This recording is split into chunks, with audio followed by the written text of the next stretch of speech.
Mummy omelette వేసివు. ఇప్పుడే కదా తిన్నావు. దెయ్యం ఏమన్నా దూరిందా? అందుకేరా పెళ్లి చేస్తా ఉండు. అమ్మో పెళ్ళా? వద్దే బాబు, కావాలంటే నీకు కూడా ఆమ్లెట్ వేసిస్తా. ఏంది రాయిలంతా ఇట్టబోసేసినావు?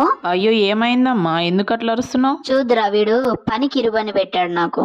ఆమ్లెట్ వేసుకొని స్టవ్ అంతా ఆయిలే, ఈ బండలంతా ఆయిలే పోసేసినాడు. అయ్యో వాడి సంగతి నీకు తెలిసిందే కదమ్మా. డోంట్ వరీ, అందుకే నీకోసం ఇది తెప్పించా. ఇది glass made oil spray bottle. ఎలా సెట్ చేయాలి, ఎలా యూజ్ చేయాలో చూపిస్తా చూడు. ఇక్కడ ప్రెస్ చేసుకుంటే ఆయిల్ ని స్ప్రే చేసుకోవచ్చు. ఈ బటన్ ఇలా బ్యాక్ లాగితే ఇది ఓపెన్ అవుతుంది. ఈ హోల్ నుంచి ఆయిల్ అనేది ఫ్లో అవుతుంది. ఎక్కువ ఆయిల్ పడుతుంది అన్నమాట.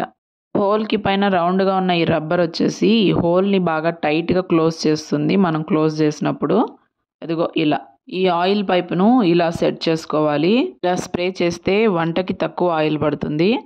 ఈ హోల్ నుంచి ఆయిల్ ఎక్కువగా ఫ్లో అవుతుంది. ఇలా వాల్ హుక్స్ కి కూడా సెట్ చేసుకోవాలి. Like this video, subscribe for more videos.